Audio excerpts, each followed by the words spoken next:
Well, welcome back to another edition of Open Air Atheist. I'm James Theodore Stillwell III, and today's episode is entitled The North Korean Parallel. And as I read this story that I took from National Geographic, just a basic outline, some notes I took of this story, you will begin to see why I call it this.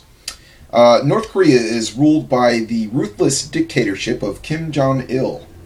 This dictator, God, accepts nothing less than absolute conformity in thought, word, and deed. Generations of North Koreans have been brainwashed from infancy to love, adore, and fear, respect, and obey this totalitarian tyrant. Everywhere one can go in North Korea, they could never escape the pictures, photographs, billboards, statues, and posters of Kim Jong-il, and in some homes, the only pictures found hanging on the walls are pictures of the great oppressor himself. Quite recently, a kind-hearted, brilliant surgeon traveled to North Korea to perform 1,000 eye surgeries, in 10 days, and catch a glimpse of what it's like to live within the cold steel grip of totalitarianism. 40% of North Korean children suffer from severe malnutrition, and in the 1990s, a mishandling of funds by the dictator caused a widespread famine that caused the deaths of over 3 million North Koreans, while of course the ruthless ruling dictator enjoys his own fleet of limousines, a ginormous movie collection, as well as expensive alcoholic beverages, worth thousands, among many other perks of luxurious living. The dictator also has prison camps the size of small cities, which of course he uses to strike fear in the hearts of his oppressed people, those people that he is in control of, the North Koreans. One of these camps, by the way, just to add a little extra information, was about 31 miles in width, I believe it was. They're huge. They're massive. So much of North Korea is in desperate need of medical attention and lack even the basic needs of life. And yet this cold, vindictive ego god is utterly indifferent to the plights of those in his charge. In spite of all this, when a North Korean family was asked by a National Geographic interviewer or undercover journalist, could your great leader do anything wrong? Sarcastically, this question was asked. When asked this question, their puzzled faces seemed to scream, of course not. What are you talking about? As if the notion had never even crossed their indoctrinated minds. The 1,000 surgeries performed free of cost by the humanitarian doctor were successful as planned, and many patients regained their sight, and who was thanked for their ability to see again after so many years of blindness and groping in the dark. That's right, you guessed it. None other than the communist dictator himself, Kim Jong-il. Yes, that's right. As soon as the gauze was removed from their freshly healed eyes, and they realized they could see again, with tear-filled eyes, they bowed before a picture of the dictator that was hanging on the wall and began to exclaim, "Praise you, we bow to you, the great general, we praise you." Does any of this sound familiar to you? I mean, seriously. Scenes much like this take place every week in your average evangelical Christian church. Here, let me elaborate.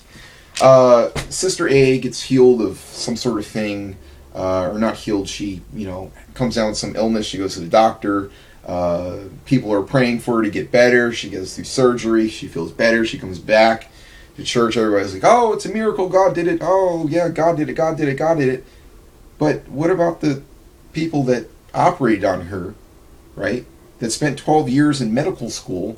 Why don't they get any credit? I mean, the same thing here with the dictator guy here. Same thing. Notice how the Christian God uses hell as a fear tactic to keep people in line, and how the dictator uses prison camps or death camps, like in Nazi Germany. Notice that the Christian God is indifferent to the plight of many peoples throughout the world who are suffering many different evils, such as malnutrition, starvation, famines, tsunamis, earthquakes, floods, you name it, volcanoes erupting. Notice how he does nothing to help any of these people, but then who does?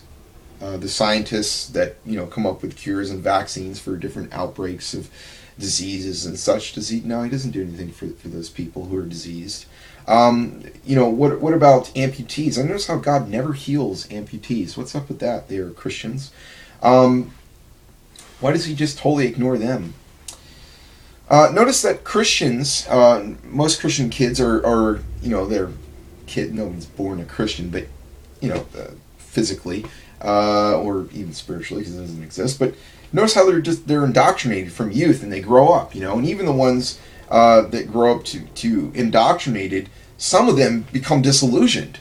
Like myself, and I become an atheist. And some of them, though, are so indoctrinated that they think, well, what if this whole thing is true, and then, God will cast me into hell, so I better, live a Christian life and be a Christian, and go to church with my parents, or, what if it's true, then I'll go to hell if I don't. So they live this phony Christian life out of homage to their parents, or fear of hell, or some other bogus thing.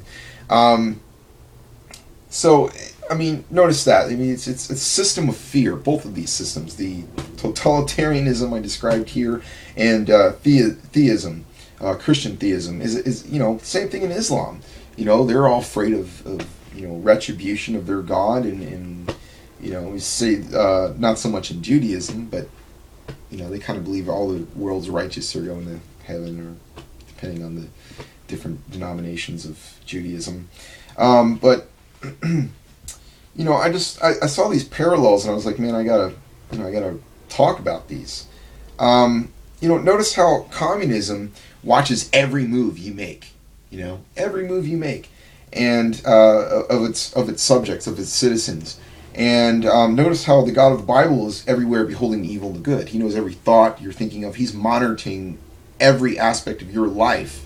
You're taking a dump. He's watching you. Same thing in communism. Big Brother. The dictator is watching. He knows everything. So watch your move. Don't make any false moves. And just the aspect of the wrongly placed praise.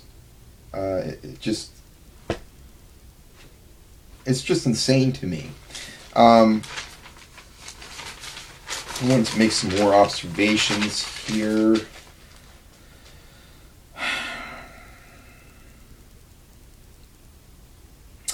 I think that also the Christian God would be more culpable for the atrocities, because look at this guy, right?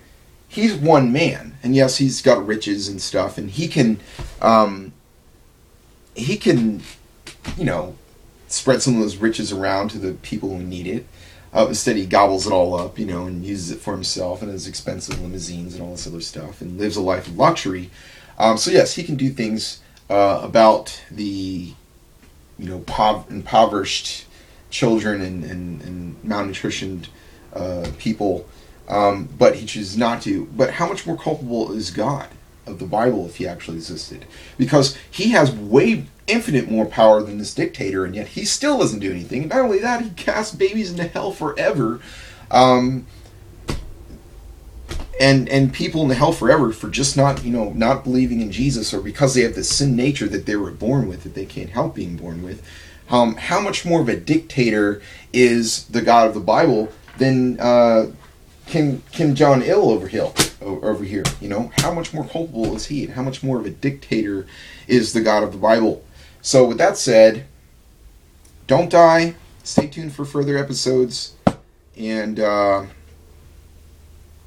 be safe.